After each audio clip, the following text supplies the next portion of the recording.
My friends, welcome to exercise 93 of my 200 3D CAD problems in FreeCAD series. Exercise 93 is a very interesting object. It looks like I can do this either in part or part design workbench. However, let me work on a different approach on this model. I want to build these three different parts and then assemble them in an assembly workbench. So I think this model is a very good candidate to show how assembly workbench works in FreeCAD. So let's get started. Let's go ahead and build that on my own. So on the XY plane, I want to build the first flange. So it would be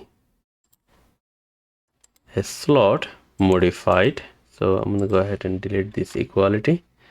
And this length would be 100. And then this radius would be 40. This radius would be 20, and that's it. So that's our modified slot. Let's go ahead and make that center hole right now. So there are two holes for two cylindrical objects, and this one is radius 20. My bad, actually it will be radius 30. And then this one would be radius 10. Alright, so this is our first slot. I'm gonna go ahead and rename, actually it doesn't matter. So, and I want to pad that for 10 millimeter and then rename that to as, I'm gonna say flange. Okay, so that is as from this image you can see this is one part and this is the same thing, so I'll be using that twice to build that object. So that's one part done. Let's go ahead and build this large cylinder tube. So that will be so because I will be using these different parts in assembly workbench, it doesn't matter where they are respective to each other. I'm going to go ahead and hide this one and then start building a tube. So for this tube, the outer radius is 30, same as the hole we just built in that flange, and the inner radius is 20, and the height is given as 70. So there it is. That's our outer cylinder. So I'm going to say large tube. Okay, let's go ahead and build another tube. That would be the smaller one on the right side. So that is inside radius is 5 and outside radius is 10. And the height would be 70. All right, so we have another tube. So it would be a small tube. Cool. So I have three objects, both kind of like, packed into each other, but it doesn't matter. And I want to save this one. Alright, so I saved the file, and now let's go ahead and open up a new file and also save this one as, I'm gonna say ex93 assembly. Alright, now for assembly, I will be using A2 Plus Workbench. So if you don't have A2 Plus installed on your laptop, you can do that from the tools and go to add-on manager, and then you can search for A2 Plus and click on that, and I already have that installed, but go ahead and click install and then restart the FreeCAD. That way you will have A2 Plus available to you. So because I'll be going over this real quick and very basic, so for this one I'll be talking only to the extent that I need. So in the A2 Plus Workbench, first thing first, we will have to have all the parts built in a separate file, and all of the parts needs to be visible. So this one, say we worked on this one as the last one, this is visible, the other two are invisible, we cannot work like that. For A2 plus to work with this, they will have to stay visible. So keep all of the parts visible and save it, and then come back to the assembly part, and then with clicking this button, add shapes from an external file.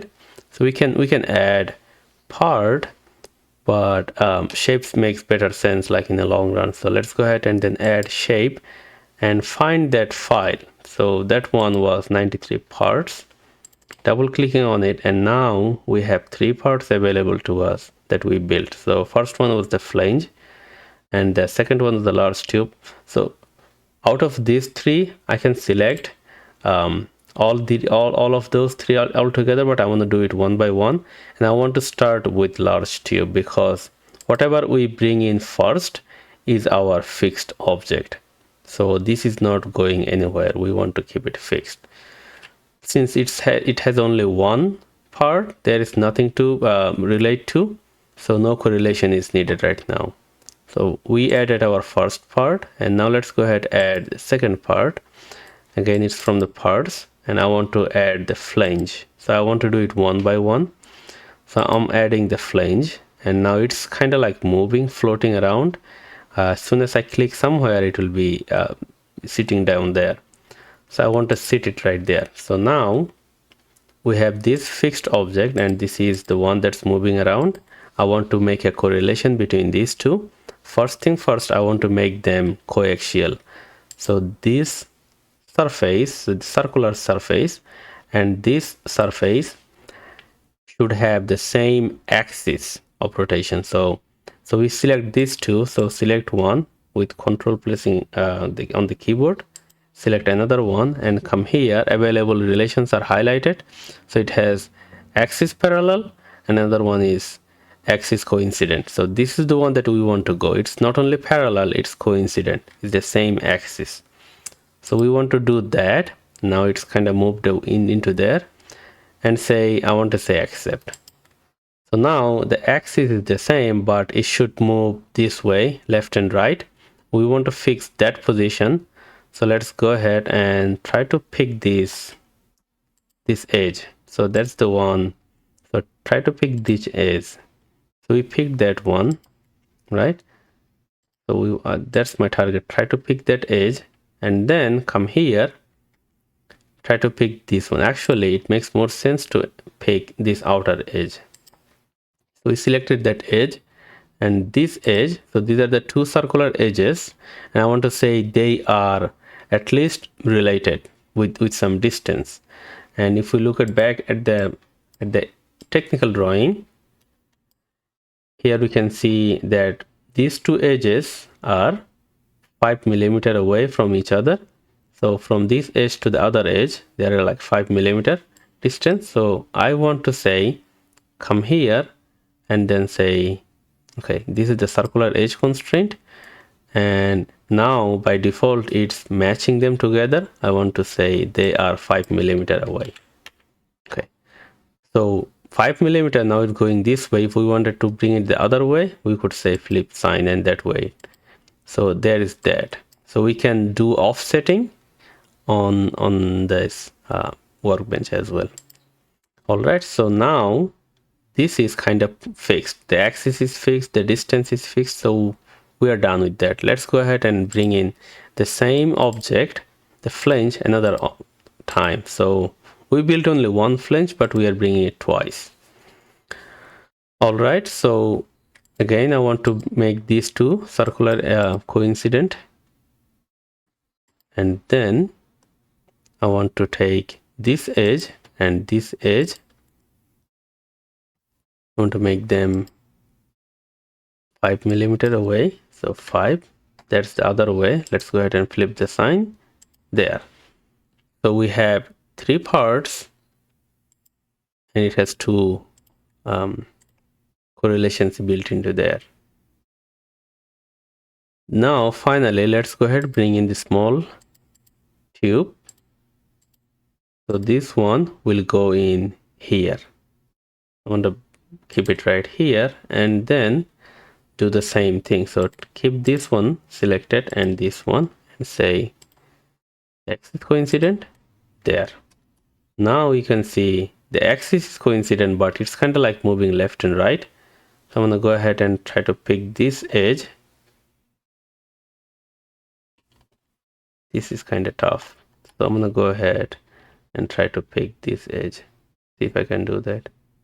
Yep, I almost did that there. And try to pick this one. So these are the one, and then I'm say circular edge constraint, and again it's 5 millimeter.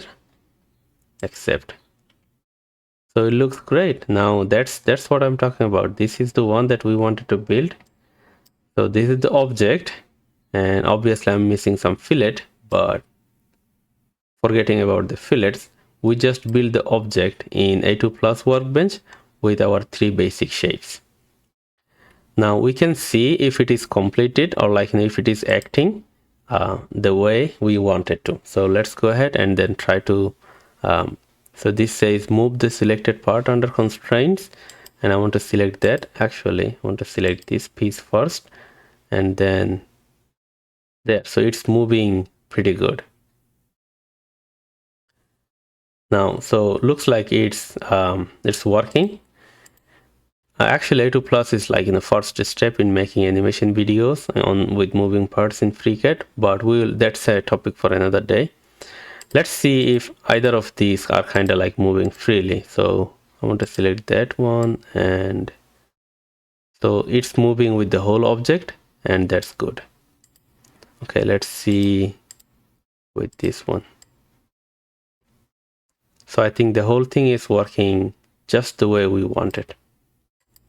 All right, I hope you like this method of building this object in A2 Plus Workbench.